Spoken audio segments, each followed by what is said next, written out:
Well, ladies and gentlemen, this is pretty remarkable. A lot of top Democrats, including Van Jones, coming out now and admitting that the Democratic Party has turned, at least in part, anti-Semitic with what happened with Josh Shapiro having to basically denounce himself, from Israel after he made the statements, in years prior talking about the Hamas supporters and how bad they were, all the protests at all the colleges. He does that and he still doesn't get picked. They end up going with Tim Walz, and now even top Democrats are saying Walz was a bad choice. And you've got people on MSNBC, the little dude who does all the graphs with the polling, he comes out and says Walz is really not even popular in Minnesota. He performed worse than Biden did in similar counties and way worse than Obama did as well. So this is really good news for Republicans. You've got Trump tweeting out thank you as to what happened in terms of the Walz pick over Shapiro. Obviously, Shapiro, I think the argument is because there are, even though it is a minority, there are people that really do not like Shapiro because of his, anti-Hamas stance, anti-Palestine stance, whatever you want to call it. He would lose them significant votes, possibly in Michigan, which is very key because Michigan, it's going to come down to a very small amount. If he loses you 1 point worth of votes, very likely Trump's going to win that state because that's a 2-point swing. And then the same thing with Wisconsin. So they might try and argue that. But overall, I think Shapiro, I had always said from the beginning on my stream, I said, there's two things. He's the governor of the most important state in the 2024 election, and he has a really good approval rating. Now, granted, that approval rating would fall during a national election, but still, you've got like a 60% approval rating in that state. There is some appeal there. It's come out now. Kamala Harris apparently didn't want to be outshined by Shapiro, which is extremely selfish considering she got installed. She didn't even win primaries. So it's like, what power does she think she really has here? And now they're coming out and trying to say Walz is this centrist, which is just ridiculous. He's far left. He said, there's so many quotes of him, but even when Trump was building the wall, he said, if the wall's 20 feet high, I'm going to invest in a 30-foot tall ladder company, essentially saying he's going to get illegals over the border. And he's like now in Minnesota, they signed a bill that allows illegals to have driver's license and everything. They're promoting it. And so Walz is far left. So is Kamala. Apparently, they're going to start this campaign tomorrow on the 7th to try and turn Kamala into more a centrist to make her more digestible for the Rust Belt. And they're going to keep Walz as kind of the far left candidate to try and help with the Hamas people and things like that. That's what I'm reading from this. It's not going to work. Kamala obviously is very far left, but because she was a prosecutor, they're going to say, oh, she's this badass woman. She's tough on crime, things like that. They might try and do that while Walz is this white liberal buddy boy pushover who is obsessed with illegal immigrants and wants to invite them into his home and wants as many, into the country and tries to do the guilt trip of, Trump is racist, he hates minorities, things like that. It seems like that's what they're going to be doing. They use the white dude to do that, and they use Harris to kind of be more of the centrist. You've got Harris moving more towards the middle. You've got Walz as the weirdo far left dude. And so it's not going to work. We know Kamala is very far left, but that's just what I heard. We've got this. I cannot wait to watch Tim Walz destroy J.D. Vance in the VP debate, just like when BLM destroyed Minneapolis. That's good. But yeah, J.D. Vance, I don't know if you guys heard what Vance said. It's like the tag team of death. You have Walz allowing the violent protests and the riots, in Minneapolis. Even the mayor, who's also a Democrat, admitted that he tried to call for the National Guard. He talked to Walz because Walz had to allow for it, and Walz denied it in early June, like the 2nd or 3rd of 2020, when the horrible riots were happening. And you look at what happened to Minneapolis, it was the worst out of any city, any major city that is. And so you've got Walz who allows all of this to happen, and then you've got Kamala the next day there to bail them all out. It's the tag team of death. Walz will allow American cities to be burned to the ground, and then Kamala will reward that behavior by trying to fund the release of those people. That's why it's different from January 6th. Remember, the left said it's the same thing. oh, the BLM people got charged. That's totally wrong. It was actually racist to charge those rioters, and many of them got let out. And you've got the rhetoric from Harris and from so many other Democrats, same thing with Walz, where they wanted the rioters and the people that destroyed small businesses to be let out in the name of racism. In the name of racism, that's a thing. Meanwhile, you've got January 6 people, old ladies, being led into the Capitol by informants. They spend 2 minutes in there, they leave, and then they get 10 years in jail. I'm not even kidding you. That's what happened. So notice how it's a two-tier system. It's just like Trump gets 34 felony charges for the Stormy Daniels stuff that happened like 8 years ago when he said he paid her off to be quiet, and then she honestly breached that contract. But that's another thing. He gets 34 felony charges for that. You've got Andrew Cuomo coming out and admitting and saying, I was the governor of New York. That's disgusting what they did to Trump. The only reason they did that was because his name is Donald Trump. It's ridiculous. They elevated the charges. And then you've got Hillary Clinton's campaign funding a fake Steele dossier that mired Trump and his administration in 2 years worth of scandals, where every day the first thing on CNN, what they would talk about is the Russia collusion with the dossier that was fake. And what did Hillary Clinton get for that? Oh, that she got an $8,000 fine, but Trump gets 34 felony charges for something 10 times less bad. See what I'm talking about? You see how it doesn't align in terms of the punishment. But no, she got an $8,000 fine for trying to destroy Trump's entire credible. Remember, they're the ones that started. They were the original election deniers. They denied the 2016 election. There's tweets from 2019 of top Democrats saying Trump's an illegitimate president. Now, there wasn't a thing that happened at the Capitol, but they denied it as well, and they're going to deny it in 2024. It's already come out. They're the party of democracy.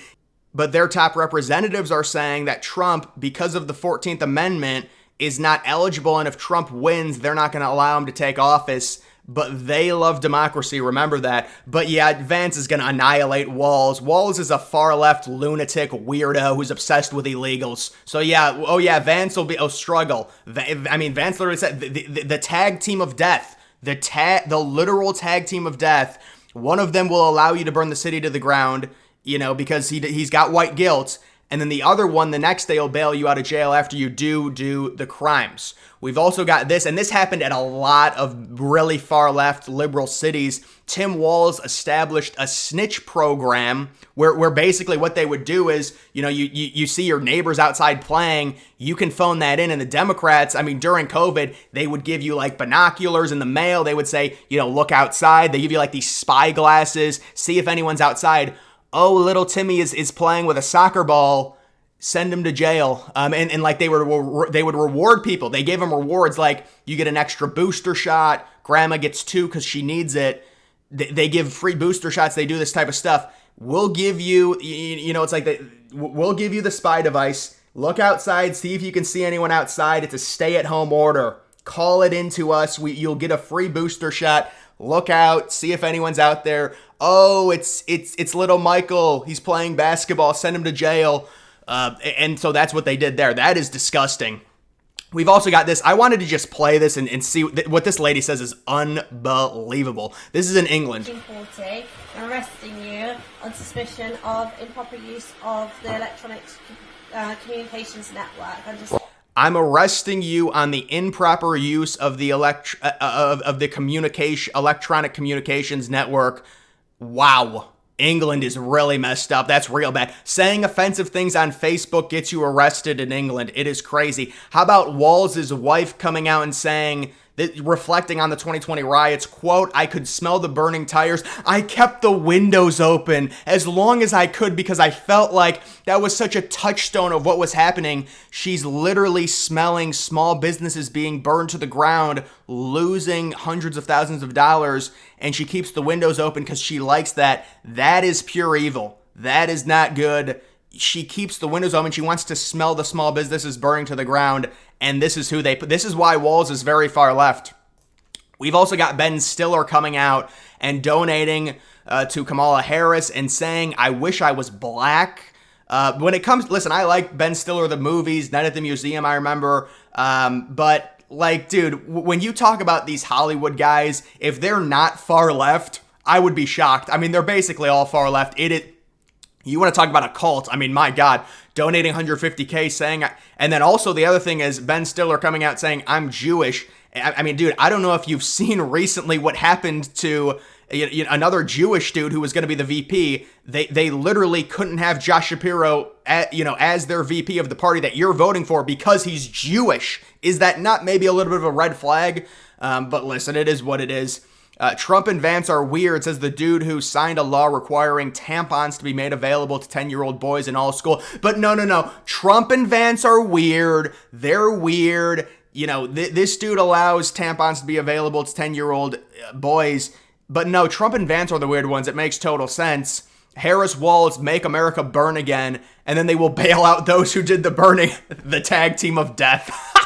DeSantis, thank you. Trump comes out and just says thank you with nothing else. Oh, and then this. I swear there's so much just fake shit with these any liberal page, white dudes for Kamala, Republicans against Trump, Republican, all of it.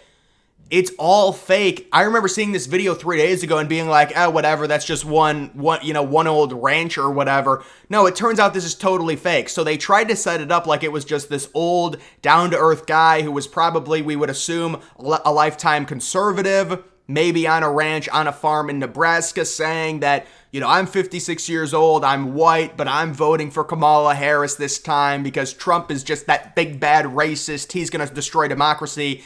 Even though Kamala Harris didn't receive a single vote, she got elevated into it after they blackmailed the actual president because they knew he couldn't win. And then you've also got top representatives saying they're not going to allow Trump into the White House if he wins and gets over 270 electoral votes. They're going to say Congress will not certify it. That's top Democrats saying it, but no, they're trying to save democracy. And look at this dude, 2014. Apparently, I mean, he was running for a House district here. So this is all so fake. He's been a lifelong Democrat. He was a Democrat in 2014. He ran for a congressional district in Colorado. It's pretty crazy.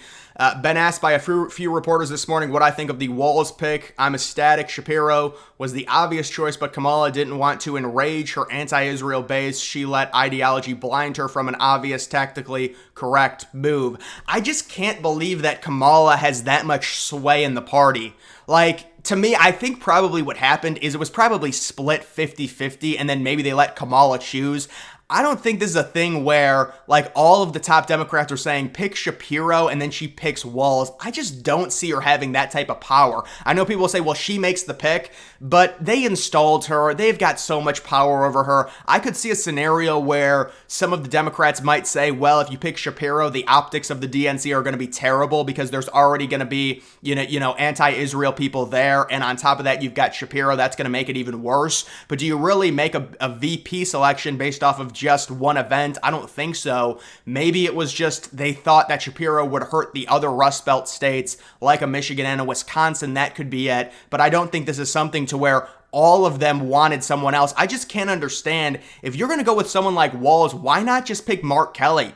I feel like Mark Kelly, and remember, Obama wanted Mark Kelly originally to lead the ticket, to be the actual nominee, not Harris, if they were going to have an open DNC. He did not want Obama, or he did not want Biden to endorse Harris, but he ended up doing it. And so that ended up basically destroying any chance at an open DNC. So, maybe you could say the reason for Walz over Kelly is he's still, close to the Rust Belt, being in Minnesota. Maybe that'll help with the appeal there, but it is pretty crazy. We've also got Donald Trump and Elon Musk coming out and saying there's going to be a major interview. I guess Elon Musk is going to be interviewing Trump on Monday night. It's probably going to be live streamed on X and then simulcast on Truth Social. Maybe I'll have to go live to react to that. That's going to be an impressive interview on Monday night, so a little bit less than a week away. Trump and Elon Musk. And then apparently the word is Trump's going to be going on Joe Rogan, but he's saving it until October, so it'll be later into the season and people will be voting, things like that. So he's going to save it. But yeah, this is big news. Trump and Musk doing an interview, and people are very surprised. They've come out, they've said, how is this possible? Tim Walz, he's far left. They're going to try and paint Kamala probably as more of an independent type, and he's going to try and placate more to the Hamas vote and keep the anti-Israel people happy. I don't know if that's really a winning strategy, but either way, guys, that is going to do it for this video. Make sure you follow me on X. Link to that's always in the description.